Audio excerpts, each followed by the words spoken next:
Cristiano Ronaldo football জগতের একটি অন্যতম উজ্জ্বল নাম। ফুটবল বিশ্বে তার জনপ্রিয়তা আকাশ ছোঁয়া। তিনি তার নামের পাশাপাশি CR7 নামেও পরিচিত। তার এই নামের কারণ হচ্ছে ম্যানচেস্টার ইউনাইটেড FC দলে ও পর্তুগালের জাতীয় দলে তার জার্সি নম্বর 7। তার নামের প্রথম দুটি অক্ষরের সঙ্গে জার্সি নম্বর মিলিয়ে CR7 নাম দেওয়া হয়েছে। 2015 সালে পর্তুগালের ইতিহাসে সেরা ফুটবল হিসাবে তার নাম ঘোষণা করেছে দেশটির ফুটবল ফেডারেশন। কিন্তু তার এই সাফল্য একদিন বা খুব সহজেই কিন্তু আসেনি। তার জীবনে অনেক কঠিন পরিস্থিতি এসেছে। এমনকি একটা সময় ডাক্তাররা বলেই দিয়েছিলেন তিনি আর কোনোদিনই ফুটবল খেলতে পারবেন না।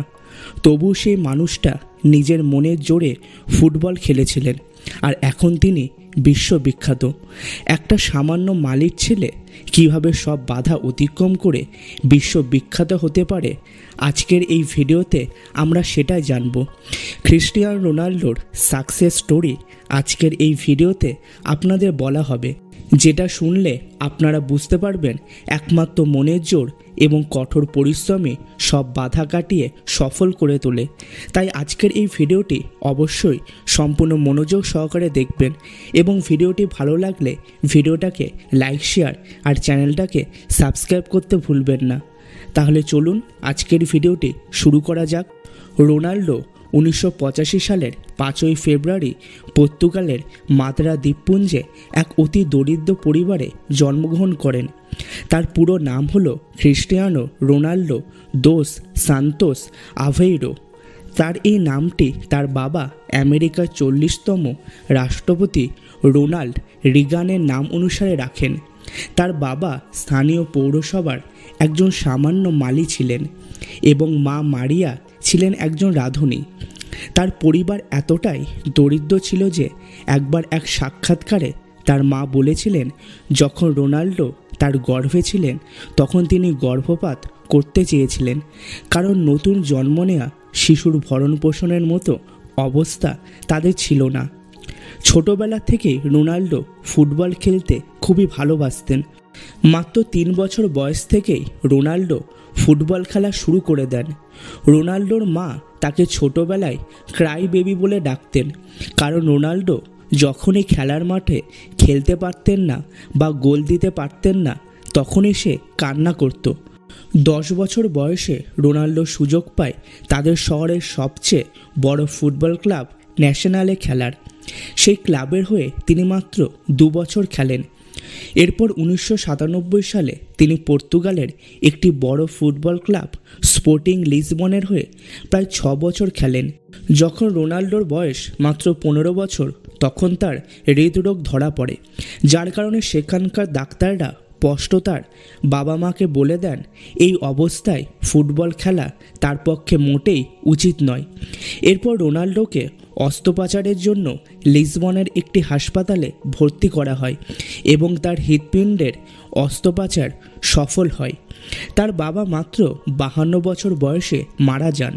রোনাল্ডো এই ধাক্কা একদমই সহ্য করতে পারেননি। বাবার মৃত্যু তাকে একদম ভেঙে দেয়। যেহেতু তার বাবার মৃত্যু অতিরিক্ত মদ খাওয়ার জন্য হয়েছিল, তাই রোনাল্ডো নিজে আজ পর্যন্ত কখনো মদ স্পর্শ করেননি। তার বাবার মৃত্যুর পর তাদের পরিবারের আর্থিক অবস্থা ধীরে ধীরে আরও খারাপ হতে শুরু করে। তার মা লোকের বাড়ি রান্না করে নিজের পরিবারের পেট চালাতে থাকেন। কিন্তু এত সব কিছু হওয়ার পরও রোনাল্ডো তার নিজের ফুটবল অনুশীলন মোটেই বন্ধ করে দেননি, বরং আরও ভালো করে মনোযোগ সহকারে নিজের ফুটবল অনুশীলনে মন দেন এবং পর্তুগালের একজন সেরা জুনিয়র ফুটবলার হয়ে ওঠেন। স্পোর্টিং লিসবনের হয়ে তিনি তার প্রথম ম্যাচ খেলেন মাত্র 17 বছর বয়সে ম্যানচেস্টার ইউনাইটেডের বিপক্ষে, যেখানে তার অসাধারণ ফুটবল স্কিল দেখে দর্শকসহ সমস্ত খেলোয়াড়, এমনকি ম্যানচেস্টার ইউনাইটেডের তখনকার কোচ স্যার অ্যালেক্স ফার্গুসনও মুগ্ধ হয়ে যান এবং রোনাল্ডোকে ম্যানচেস্টার ইউনাইটেডে খেলানোর জন্য 12.24 বিলিয়ন পাউন্ড খরচ করেন, যেটা কিনা ব্রিটিশ ফুটবল ইতিহাসে একজন তরুণ ফুটবল খেলোয়াড়ের ওপর করা সবচেয়ে বেশি অর্থ ছিল তখনকার সময়ে।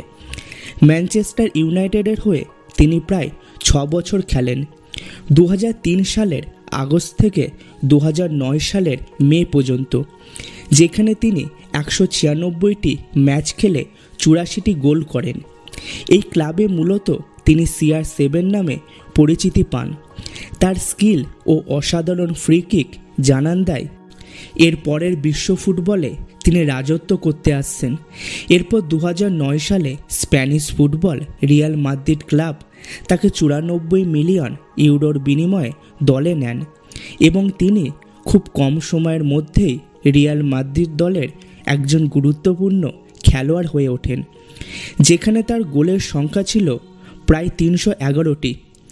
2018 সালে বিশ্বকাপের পর রোনাল্ডো অবশেষে ইতালির ক্লাব জুভেন্টাসের সাথে চুক্তিবদ্ধ হন এবং এই ক্লাবটি রোনাল্ডোকে $340 মিলিয়ন খরচ করে কিনে নেন।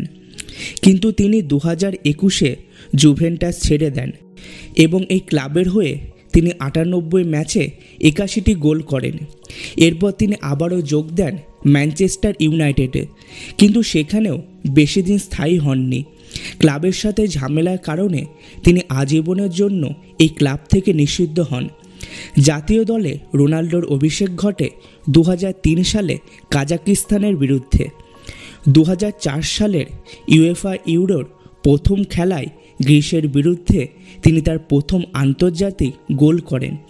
2008 সালের জুলাই মাসে তিনি পর্তুগালের অধিনায়ক হন এবং 2012 সালের UEFA ইউরোতে অধিনায়ক হিসাবে দলকে সেমিফাইনালে নিয়ে যান এবং প্রতিযোগিতায় সর্বোচ্চ গোল করেন। বর্তমানে পর্তুগালের সর্বোচ্চ গোলের অধিকারী হলেন তিনি। এই ফুটবল সুপারস্টার 4 সন্তানের পিতা। 2010 সালে তিনি প্রথম একটি পুত্র সন্তানের পিতা হন এবং তার নাম রাখেন ক্রিস্টিয়ানো রোনাল্ডো জে.আর। এরপর রোনাল্ডো পুনরায় যমজ সন্তানের পিতা হন 2017 সালে। তার যমজ সন্তানের জন্ম হয় আমেরিকায় সারোগেসি মায়ের মাধ্যমে।